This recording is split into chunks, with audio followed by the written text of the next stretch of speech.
Hello, everyone, and welcome to the Columbus Metropolitan Club.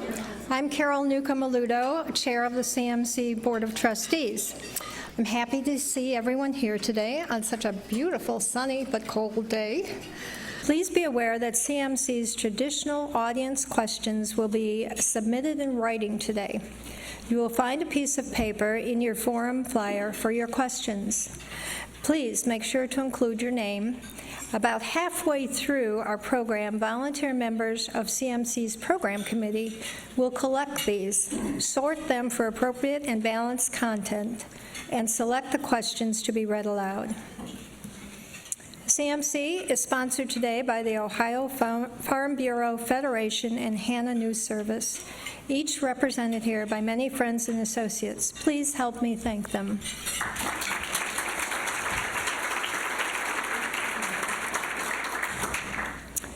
Today, we explore State Issue Number 1, Drug and Criminal Justice Policies Initiative.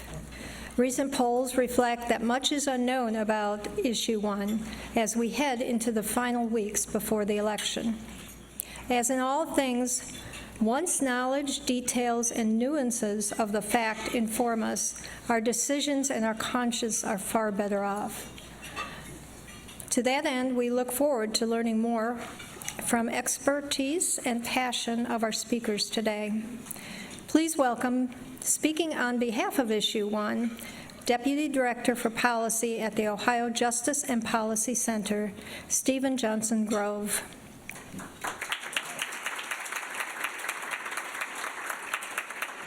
And Ohio State Senator from the 9th District, Cecil Thomas.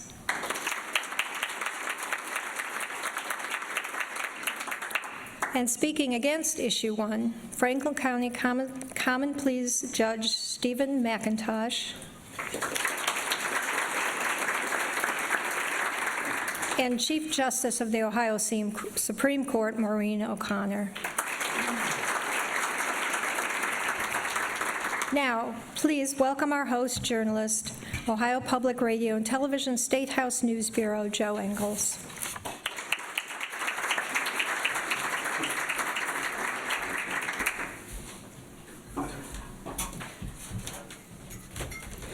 Thank you, everyone. Welcome.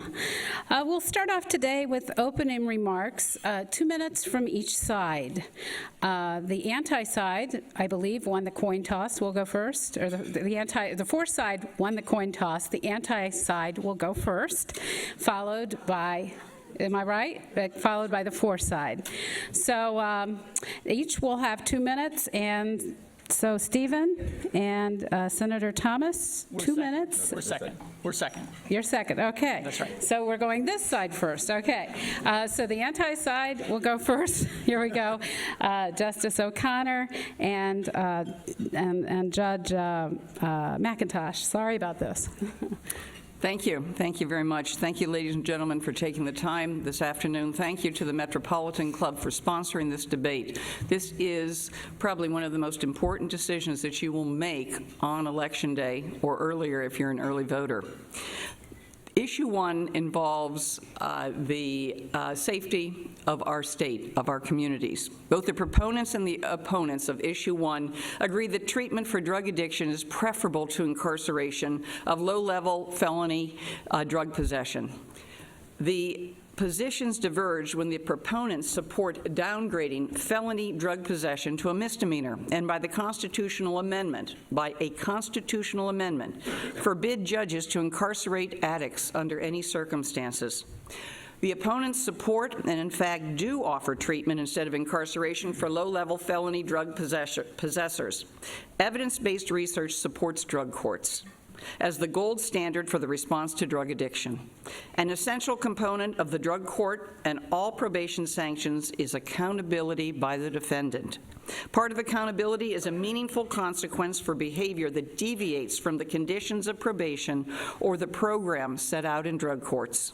Deviation includes failure to comply with probation requirements, failure to participate in treatment, failure to address conditions imposed by the court to which the defendant had agreed. An evidence-based graduated sanction regimen is mandatory. One of the sanctions must be the possibility of incarceration. Without that, the process is a toothless tiger.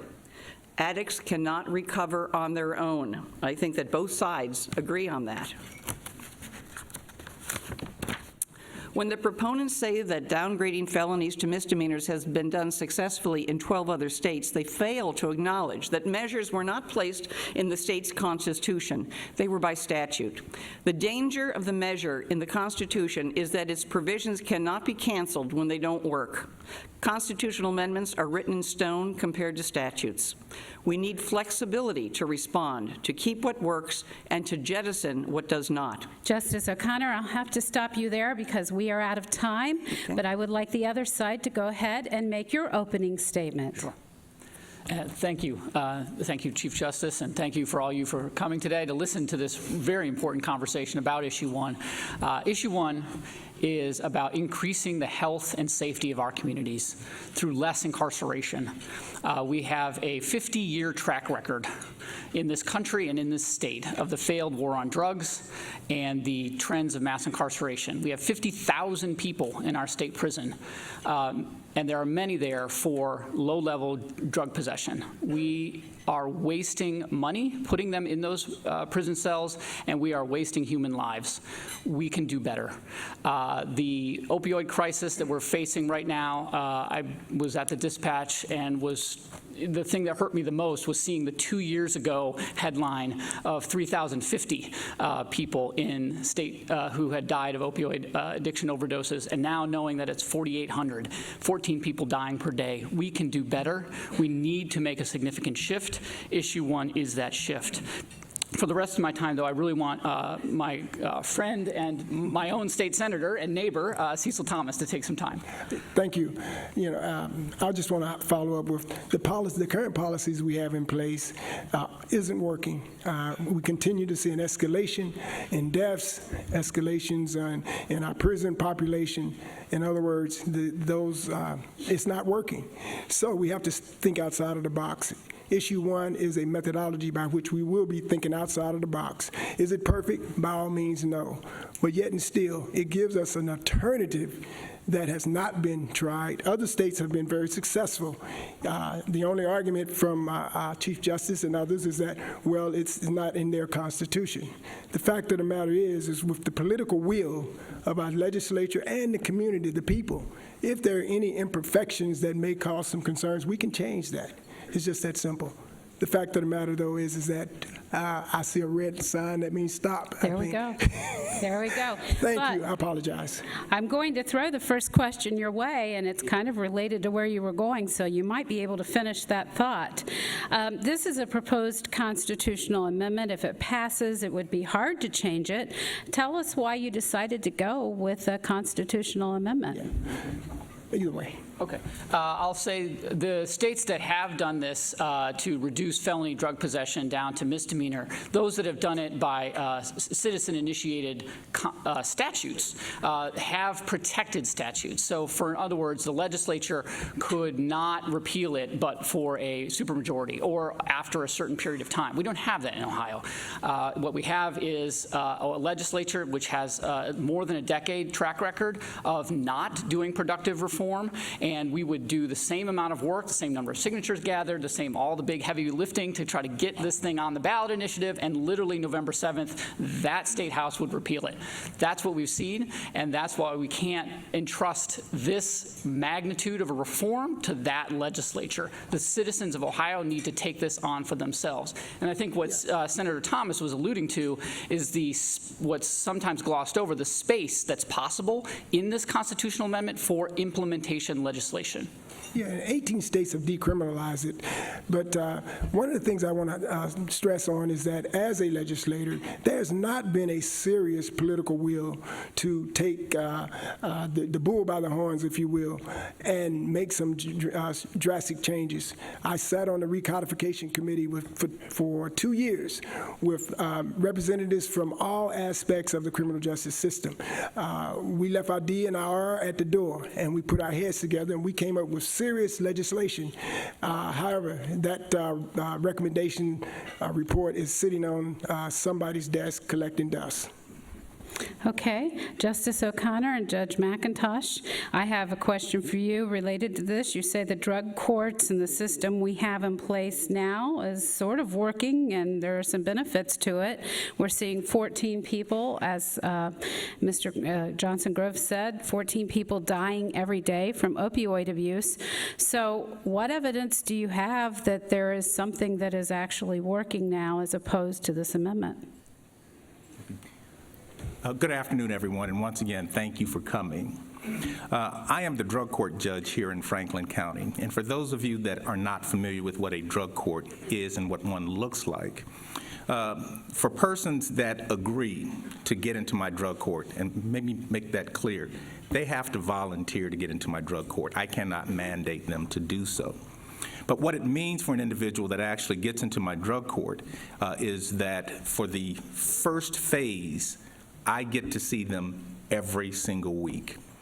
I meet with the with the various providers of services for them in advance. I find out how well they're doing, how poorly they're doing. If they're doing well, we continue to encourage them to do so. If they're not doing well, we look at alternatives treatment for them. As they progress through the program, individuals that successfully complete the drug program here in Franklin County will take them approximately 18 months. Okay, that's a huge commitment from someone that's trying to get off of drugs. I mean, we obviously, the sort of structure that we provide is lessened as they continue to progress through. The statistics show that drug courts do work because of the fact that we can provide the type of structure, because of the fact that we can meet with the individuals weekly, at least early on, and be able to give them some guidance. I mean, as most of you may or may not know, the difficulty with individuals suffering from addiction is that many of them don't have a support network in place. They don't have individuals in their communities, or sometimes even in their homes, that will provide them the support that they need to get through and over their addictions. That is just what I'm doing in my drug court. Of the other 16 judges that we have in the Franklin County Court of Common Pleas, through our probation department, we're constantly referring individuals into drug treatment. But again, we cannot make someone do drug treatment. However, what we've been able to see is if we get people into treatment, even though many are reluctant to do so, those that tend to do what we or the probation department ask, many of them all of a sudden find themselves in recovery, and they're actually getting the treatment that they were fighting against. My concern here with issue 1 is that because of the fact that it's misdemeanor offenses and a judge can impose sanction on the first 2 sentences, the hammer, so to speak, or the ability to get persons to, 1, get into recovery, and then enforce that recovery is lessened. I'd like to address the criticism that Ohio has been inactive in the fight to deal with drugs. We've just heard it 50 years. I've heard it 10, 40, 50 years, depending on what version they're spinning. But nothing could be further from the truth, and I want to start with Medicaid expansion. Ohio spends $1 billion a year on Medicaid expansion, and we could not offer the treatment to the folks that are suffering from substance abuse disorder if we didn't have Medicaid expansion. We're also equipping all of our first responders with Narcan. The number of lives that have been saved with Narcan, number in the tens of thousands. Drug courts, you've just heard a testimonial as to the effectiveness with proliferation of our specialty dockets, almost 250 in the state of Ohio. Over 170 of those are drug courts. The rate of success in drug courts is 70% or over. All judges who sentence low-level abusers will tell you, as well as the state's treatment providers, that most addicts will not voluntarily go to treatment unless sanctions are part of the consequence. They won't stay in treatment. The odds are overwhelming that they will not complete the program without a tough-love judge such as Judge McIntosh. Ohio is the recipient of over $112 million just recently in federal dollars to be used to expand our treatment capacities. The money will go directly to local communities for treatment of addicted people. The Bureau of Worker Comp, you may have read just this week, $5 million will be given to employers so that they will be able to employ individuals who are going through treatment, who are in the recovery program. And we all know that employment is an essential component of recovery for obvious reasons. VAWA, violence against women. Ohio is the recipient just recently of over $12 million to address female victims of violence. Our educators are mandated to include instruction in prescription opioid abuse prevention in the school district's health curriculum. In reality, Ohio is proactive in both diverting defendants from the prison system and returning dollars to the local courts to deal with these defendants by the program called TCAP. I'm sure you're all familiar with that. HB 86 it requires a judge to sentence felony 4th and 5th degree defendants to 1-year-long community control sanction. They are mandated community control, not prison. Physicians are limited in their ability to overprescribe opiates. All distribution of opiates must be reported through the prescription drug monitoring program, and doctor shopping has declined to levels that have not been seen before the opioid crisis.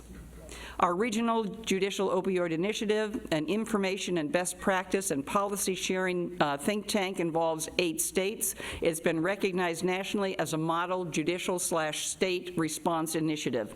Heroin deaths have declined by 46%.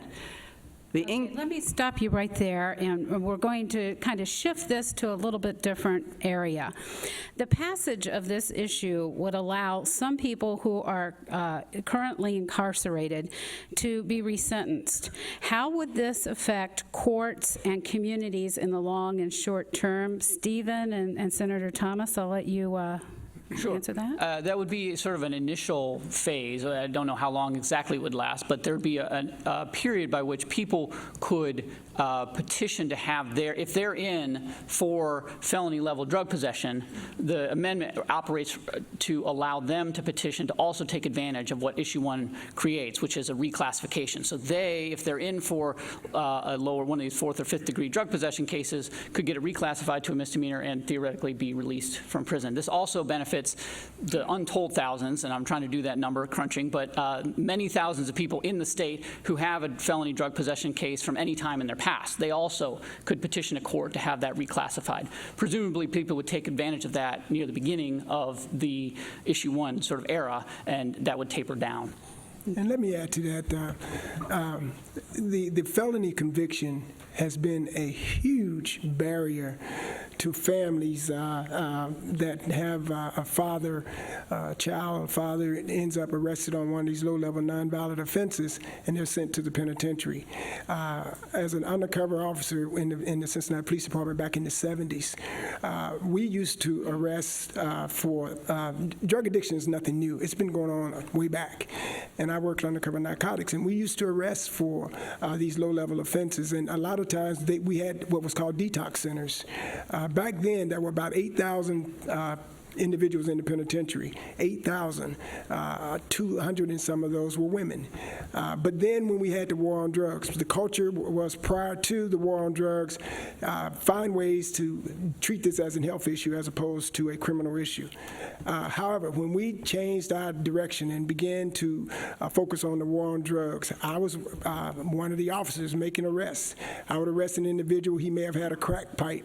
He may have smoked the crack, but the residue in the pipe was enough to charge him with a felony, and he ended up in the penitentiary. So our prison system has swelled since then from 8,000 back then to 50,000 where we are now. And a huge percentage of those are low-level nonviolent drug offenses as well as other nonviolent offenses, low-level. We have to think outside of the box, folks, because what we're doing now is not working. And Judge McIntosh and also Justice O'Connor. I'd like to respond to the numbers that were just mentioned as far as a huge population, or percentage of our population in prison. 49,500 people are in the institution. Should some people be released from the institution? Would it be preferable that they were under community control? Obviously, I think the answer is yes. But of the 4th and 5th degree individuals, and these are all 4th and 5th degree, not just drug abuse, 5,600 in our institution. So when they say that there's the vast majority or there's a significant number or whatever, this is about 10% of the population are 4th and 5th degree felons across the board. And that's not just drug possessors. That encompasses a lot of other 4th and 5th degree offenses that are in the institution. Significantly, many of those are not drug possession cases. Okay, and if I could just make one comment as well. Again, a lot of what you hear is that if issue 1 passes, that it's going to be the sort of be-all for drug treatment. And again, I would ask everyone, please read the amendment. And the part that I just referenced previously, part of the amendment states that it will prohibit jail time as a sentence for obtaining, possessing, or using such drugs until an individual's 3rd offense within 24 months. What that means is that a person gets picked up for a low-level drug offense. They get charged as a misdemeanor. A judge imposes a sentence and says, I'm ordering you into treatment. The defendant says, I'm not going to treatment, and the judge cannot impose any sanction on that individual. They pick up a 2nd drug offense. The judge orders them into treatment. They say, I'm not going to treatment. Okay, and then the judge cannot impose a sanction. It's only after the 3rd time that they pick up a low-level drug offense within 3 years that the judge can then say, I'm ordering you into treatment, and if you don't go into treatment, I'm going to impose some sort of sanction against you. Okay, individuals are not going to go into drug treatment if there's not someone or some sanction, or they're aware that there's some sanction or consequence for their failure to do so. And the clear language of this constitutional amendment is that it's not until the 3rd offense that any judge could do anything to a person that's non-compliant. Stephen, would you like to, or Senator Thomas, would you like to respond? I just want to be clear, our argument isn't with drug courts. We really support drug courts. Issue 1 is going to create more funding for drug courts because we're going to divert low-level people out of the prison system and allow that money to be spent on evidence-based drug treatment and services and supports, a broad array of programs that are needed in the community before people get criminalized and perhaps in the drug court context. And the other thing to be crystal clear about is that Issue 1 for probation violations does allow jail incarceration, which is the process by which a drug court judge would hold someone accountable. Issue 1 requires all sorts of accountability, and I think that's one of the core values of what the Issue 1 campaign is all about. We are absolutely about safety and accountability. People need to be held accountable, but accountability doesn't need to look like a prison cell. It doesn't need to look like our overcrowded jails. There are other ways to hold people accountable, more transformative ways, and yes, jail is possible, but let's wait to get there until we've tried every other option. That's why Issue 1 is an intelligent and carefully crafted reform. Okay, Stephen, so following up on that, your opponents have said that passage of this issue would allow for people convicted of even more serious crimes like burglary, assault, maybe child molestation. It would allow them to be set free. Can you address that? Well, set free. Everybody who's going to earn credit. So let's back up. Issue 1 allows for an expansion of Ohio's existing earned credit program. We have a program in the state where a certain class of people can take programs or do work and earn time off their sentence.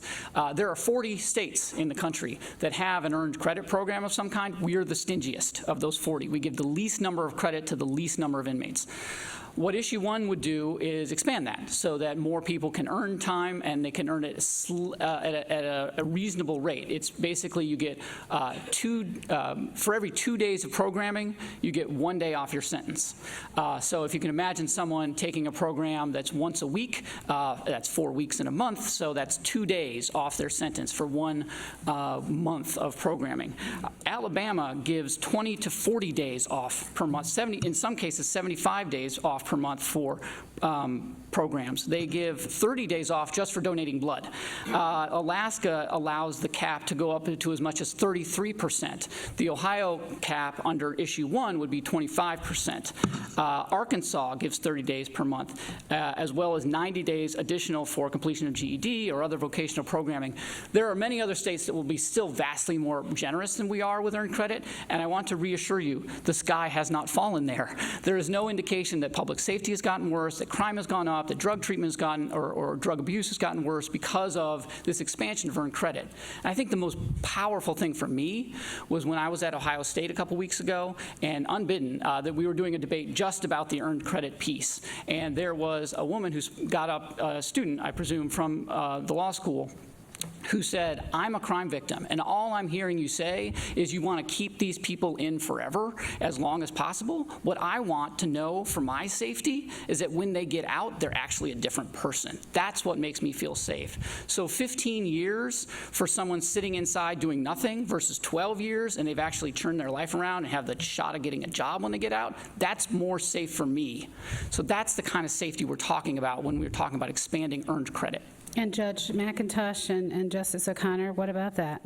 Well, first of all, I think that this is one of the misinformation pieces that is in this amendment. The fact of the matter is nobody's going to earn 25% off their sentence. By Mr. JohnsonGrove's statements, he was on a program with Karen Kassler, and let me quote, "It will be very rare that someone will earn 25% reduction. Only the, quote, super gold star inmates, the best of the best, will earn this." Quite frankly, our institution, Department of Rehab and Corrections, does not have the capacity to do extensive programming, treatment, et cetera, in the institution so that all inmates, except for murder, rape, and child molestation, are going to be able to earn 25% off. People who have loved ones in the institution are encouraged to vote for issue 1 because they think their loved one is going to get out of the institution that much sooner. And the fact of the matter is there is nothing that is going to make that happen, and that is extremely misleading, and I say it's cruel. Sure. Thank you. One comment, first of all, is that the drug courts, there's a waiting list a mile long of individuals who would like to get into drug court, but they can't. Now, on this whole issue of, the justice just said the prisons doesn't have the capacity to do the treatment.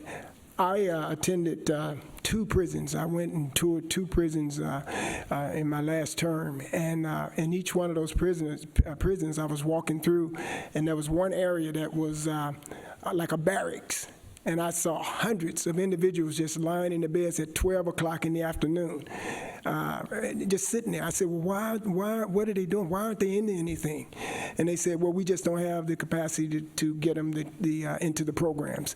They had a number of different areas that they could participate in, but that was just, they were full. So my point is that a lot of those individuals, that 5,000 or whatever the number was mentioned, those individuals are those that don't need to be in there. And then they also indicated there are a number of individuals in there that have mental health issues other than drugs. They don't need to be in there. And this is the echo coming from the director of the Department of Rehabilitation and Corrections. He said a huge percentage of those folks don't need to be in the penitentiary. Thank you. Okay, so let me ask you, these people who are in prison, they're going to get out at some point. And when they get out, issue 1 would provide them a mechanism for trying to erase the stigma with their conviction, so that they're able to get drugs or able to get jobs and move on from their drug conviction. Can you explain that, Stephen and Senator Thomas? And then also, can you respond to it after they do that? You got to this earlier, Senator Thomas, but my office, the Ohio Justice and Policy Center, has been around for 20 years, and one of our main programs is providing legal services to people with criminal records, mostly in the greater Cincinnati area. Serve thousands of people, and I've talked to hundreds and hundreds of them myself, who have felony records. Out of that, we build a database funded initially by the Ohio State Bar Foundation, the Civic Database, which catalogs every single law in the state that creates some kind of barrier based on a felony conviction. So because of that research, and you can look up the Civic Database, we know exactly that when someone has a felony drug possession, there are 580 state laws and regulations, this isn't even federal law, that bar them from something. Most of it's job-related, some kind of license, some area of civic life they can't do, everything from adopting a child to having a mortician's license to anything in between you can imagine can be barred when you have a felony drug possession case. That's 580. When you convert that case to a misdemeanor drug possession, it goes down to 230. That's still a lot, but that's hundreds of jobs that are now suddenly open, the labor market that opens up for people with these decades-old drug possession cases who really never belonged with a felony on their record and now have one. They could get this reclassified to a misdemeanor. Jobs and housing are going to open up. That's a huge boon to the state, in addition to the many thousand that won't be in state prison. Justice O'Connor and Judge McIntosh, what do you think? Yeah, well, a couple of things first. When I got on the bench 12 years ago, one of the things that I indicated, well, one of the things I indicated to folks out in the community was that since I'm going to be sending people to prison, that I wanted to visit the prisons to see what was going on. I've had an opportunity to visit 7 prisons in the 12 years that I've been on the bench. And one of the reasons that I wanted to visit the prisons was because we as judges have opportunities to release people from prison early through judicial release. I wanted to see the types of programs that were being offered. Because when someone requests early release from me, I get an institutional report. That institutional report lets me know whether this person has been compliant with the rules of the institution, as well as what programs and what classes that they've been involved with. And I tell them all the time, I said, if you want me, at the time of sentencing, if you want me to release you early, my expectation is that you're going to follow the rules and that you're going to get into some classes of programming. And when you file your motion for judicial release, if you're doing those sorts of things, then I'm going to give you another chance in the community. If you're not doing those sorts of things, what you're telling me is that you want to remain in prison. And so we as judges currently have a way to at least allow certain individuals to get early release after we've had an opportunity, having sentenced them, to see if they've taken advantage of the programming that's within the prisons. Okay. So, I mean, I don't disagree, one, that individuals being released from prison need resources for job training, if necessary, for drug treatment, as well as a whole host of other things to be reintegrated within the community. And a lot of those things are taking place now through a variety of reentry programs throughout the state. Okay, Could I just add one comment here? If you're talking about someone who 5-10 years ago had a drug possession charge, a low-level drug possession charge, and that's their only felony, they're eligible for expungement. They can have that record sealed as though it never happened. And so, am I in favor of maybe reducing the time between the completion of a sentence and the ability to have your record expunged? Yes, I think that would be a reasonable. That's a statute that can be passed. It can be discussed in the legislature, and that can occur rather quickly. So between what Judge McIntosh has said and then the concept of expungement of your record, there are programs, there is the ability for someone who is a one-time offender to have their record their slate wiped clean. Okay, we will move to the audience questions in just a few minutes, but first, there's a bipartisan plan that was developed by Democratic Columbus City Attorney Zach Klein and Republican Franklin County Prosecutor Ron O'Brien. It has the support of some of the people who oppose Issue 1. The plan would require the legislature to pass it. So let me ask Stephen and Senator Thomas, what are your thoughts on that plan? Go right ahead. Well, first of all, let me say this. When we had the issue of gerrymandering and trying to figure out how to get the lines redrawn, it wasn't until the realization that the number of signatures that were collected were allowed to go on the ballot. It was when the other side of the aisle decided to want to have a conversation about gerrymandering. I akin that to what we're talking about here now. The citizens had to take charge. Because the legislators have just not done the job. And by taking charge, the citizens collected the signatures, over 700,000 signatures. As a result of that, now all of a sudden there's plans that that they think may have some impact. The fact of the matter is, folks, the discussion is still not thinking outside of the box from the other side. When they said follow the rules in the prison. If you ever spend any time in a prison, you will know that it's extremely difficult to follow the rules because individuals are going to challenge you. They're going to fight. Things are going to happen. And then you're going to get dinged, and you're not going to be able to get the credits and things of that nature. And then this whole issue of the felonies. We have a draconian system when it comes to felonies. One felony can ruin your life. And then even if you get it expunged, it's extremely difficult if you live in certain areas of this state to stay out of trouble, and you may get another felony. My point is that we got to think outside of the box and stop thinking inside of the box. If I could just, to the Klein-O'Brien plan, it's not just Issue 1 light, it's Issue 1 super light. There's very little impact that's going to come out of that. It waters down the ideas that are in Issue 1 with lots of exceptions, which is exactly what this legislature does every single time. If you look at the state prison population, we've been at 50,000 since 2007. And in that in-between time, we've had things like this great gigantic Justice Reinvestment Initiative, which produced no impact to the prison population. We've had things like the Criminal Justice Recodification Committee, no impact to the prison population. We have TCAP that just started in the first year that has reduced the prison population maybe by a couple hundred. We are sitting on a 131% capacity prison population. 50,000 people is too many, and going down 0.5% per year is not going to do it. There are too many people in that state prison, and billions of $1.8 billion we waste every year in that prison system. We need to get that money out, and we need to get a significant number of people out safely, and that's exactly what Issue 1 does, and it takes it out. The most significant thing, I think, about the Klein-O'Brien plan is not the substance of it, watered down though it may be, but was the even more tepid reception that Senate President Obhoff gave it in the quote I read in the paper. Yeah, we'll think about it. Maybe next session we'll have to look at it. I'm not sure it would really pass. Okay, that's exactly what's going to happen. Okay, that brings me to the idea here. Is there a chance that something would pass like this in the legislature? Have you been given any indication that if Issue 1 fails, that something else would be coming along that would take care of some of these things that are happening? Well, if this is the plan or there's some other plan, yeah, I think it's premature to talk about whether this is going to be a plan that is going to be a viable alternative, and I don't think that's the point. I think we have to focus on Issue 1.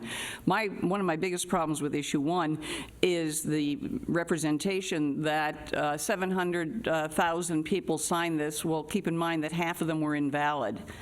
Which would suggest to me that they weren't registered to vote, and therefore, or citizens, or whatever the impediment was, they were invalid signatures.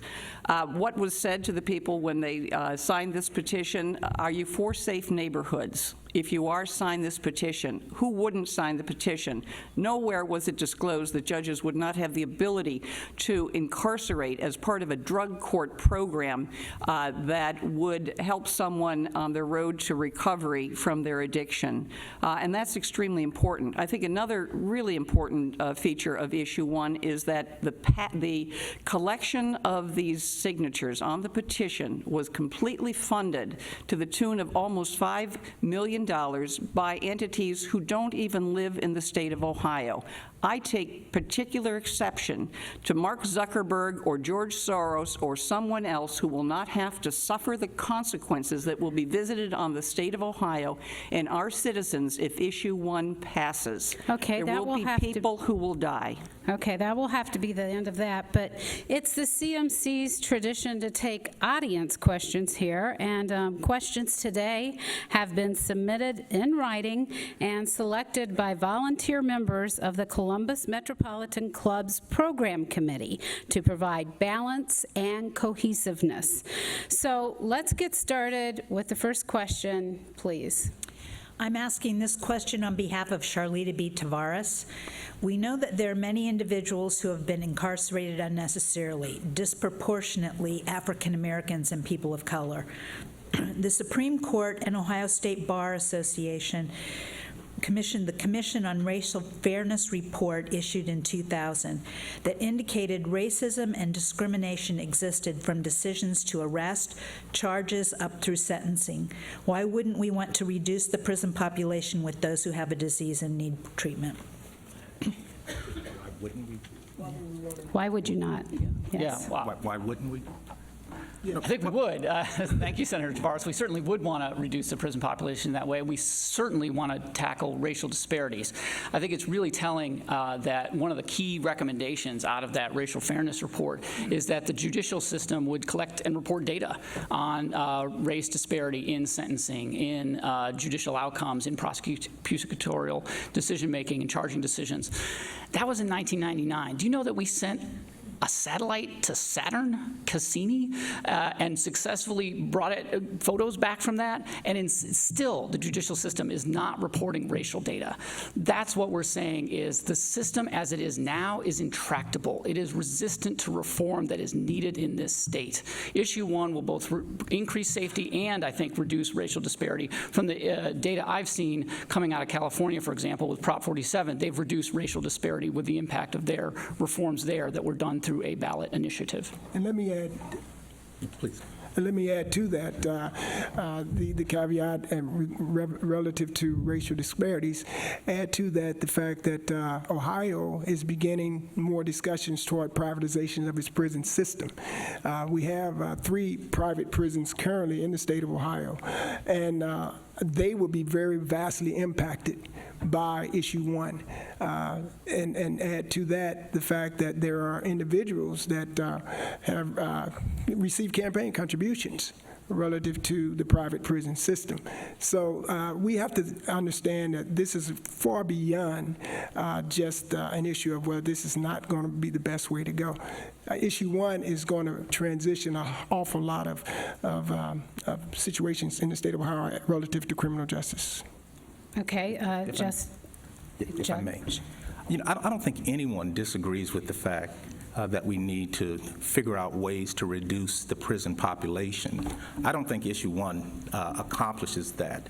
And I've mentioned this once before, and again, I don't know if the chief likes to hear me say this, but I think the problem that we have with our prison population is the fact that over the years we have criminalized more behavior. Because of the fact that we've criminalized more behavior, the more things that people do that in terms of committing crimes, there's more crimes on the books, more people get charged with crimes, more people get convicted of crimes, and then unfortunately more people get sent to prison. So we do need to take a comprehensive look of the statutes that we currently have on the book to decide if there are some things that are currently criminalized that maybe we need to change. Issue 1 doesn't deal with that at all. And again, their remarks that even allowing for some level of good time is not going to have a significant impact on the prison population as well. To say that vote for issue 1 and the prison population immediately is going to go down. I don't see that happening, because the issues that have created the overpopulation within our prison system is not within the constitutional amendment. There's deeper, more complicated issues that have to be resolved. The racism that exists, absolutely. There are folks in prison that don't need to be in prison, shouldn't be in prison, and those are issues that we have to absolutely continue to try to tackle. But I don't think anyone disagrees that there needs to be ways to get more people out of our prison system. I think one of the most important features for the success of issue 1, and you'll hear it from the proponents, is the amount of money that is alleged to be able to be saved by and redirected. I would suggest that you take a long, hard look at the Office of Budget and Management's report that just came out this week that said those numbers are not possible to be materialized, that they are premised on the wrong information, that the numbers, the savings will not take place, and if there is anything to be appreciated from issue 1 is, if it's passed, the dollars won't be there, the inmates, many will be released from the institution. Many will not go to the institution because they will be transmuted to misdemeanors, and those individuals will be monitored on probation and in the municipal courts in the cities. Okay, I'll they have don't to- have the capacity to do that. There is no money to help with that burden. Okay, we'll have to end that there. The next question, please. Question on behalf of Ed Sweeney. If drug courts are so successful, why did only 14 graduate from Franklin County Drug Court last year? 540 died from overdose in Franklin County last year. Okay. The drug court that we have here in Franklin County, we accept 50 persons. We have the capacity to handle 50 persons. The vast majority of the individuals that we have in our drug court are persons that have multiple prison numbers, as well as have been in the system. Many of them have reached a point where they said enough. And as I indicated before, I can't make them go through drug court. This is something that they have to volunteer to do. If 50 people started in my drug court today, in 18 months, maybe 10 of them would graduate because of the fact that relapse is a part of recovery. So of those 50 persons that started in my drug court today, many would relapse. Some would quit the program. Some would abscond, which means that they would leave and a warrant would be out for their arrest. But of those 10 that graduate from that 50 that started, our statistics show that 80% of them don't make it back into the system. Okay, and of those 50 that started, many of them will finish, but they'll finish after 2 years, after 3 years, after 4 years. And we've had persons in the program for 5 years that we've continued to work with. Relapse, progress, relapse, and we continue to work with them. So no, drug courts work because of the fact that those who finish drug courts don't tend to go back into the system. Mr. JohnsonGrove or Senator Thomas, would you like to quickly rebut that? We have no qualm with drug courts. Again, like, drug courts will continue to be able to operate. They can hold people accountable. There will be funding for them. That's not where the issue is. The thing I do want to get clear, though, about is the resources that will be made possible under Issue 1.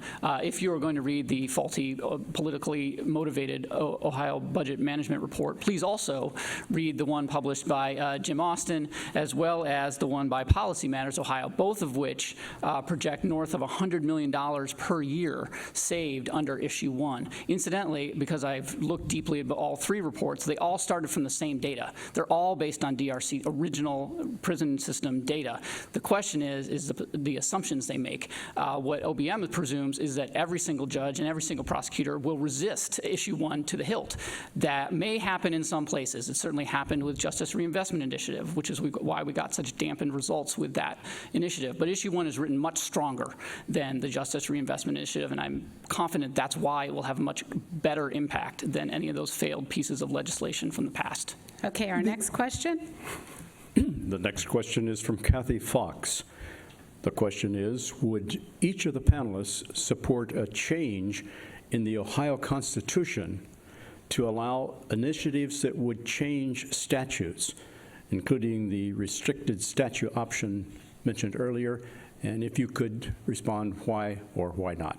Yes, absolutely, absolutely. In fact, that was one in the string of skunked and failed things that our legislature has done, put on that same graveyard, the Ohio Constitutional Modernization Commission, which was supposed to do exactly that. And that was something that my office and others were very excited to see. I think it would have been a great idea. That's what some of those other states that the Chief Justice listed that have reduced felony drug possession down to misdemeanor have done so using a mechanism just like that. Yeah, the whole purpose of the recodification committee, and our judge here spoke a little bit about he said the statutes on the books, where we looked at all of the drug statutes in the recod committee, and we came up with recommendations, including addressing the 4th and 5th degree felony issue. And again, the legislature has chosen not to address these particular recommendations. 18 states, the legislators have they have passed very similar laws relative to issue 1.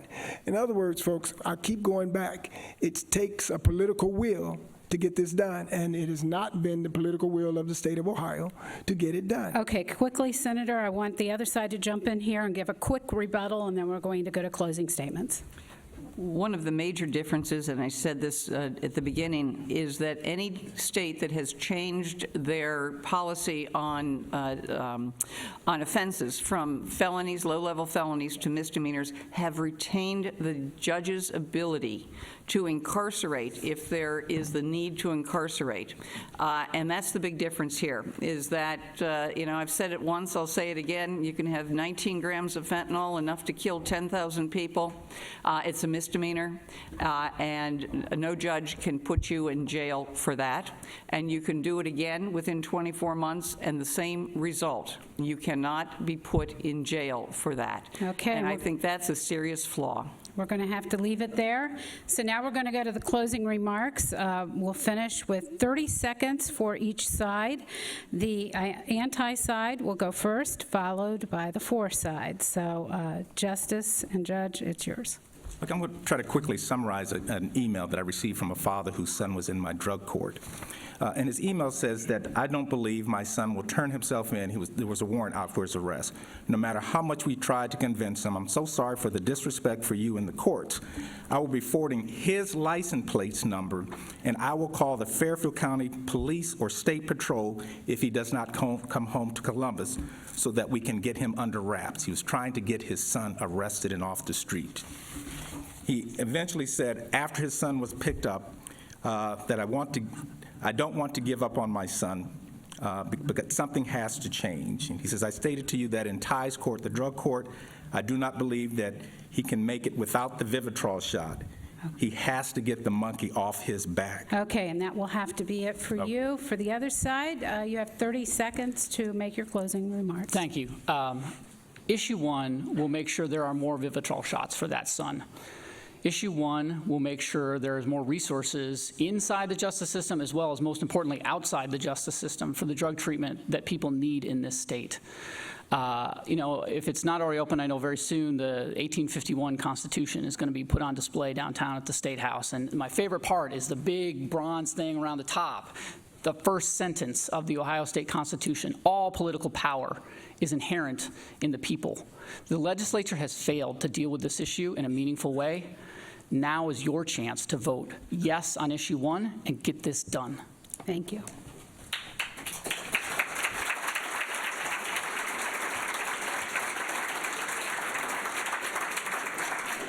I hope you found today's forum very informative. Now that we have an overview of state issue number 1, I encourage you to read the legislation so you better understand what it says. and can make an informed decision in a couple of weeks. And yes, this is a reminder, it is your responsibility to vote, so make sure it's on your calendar if you haven't done early voting. Let's thank the Ohio Farm Bureau Federation and Hannah News Service for their support.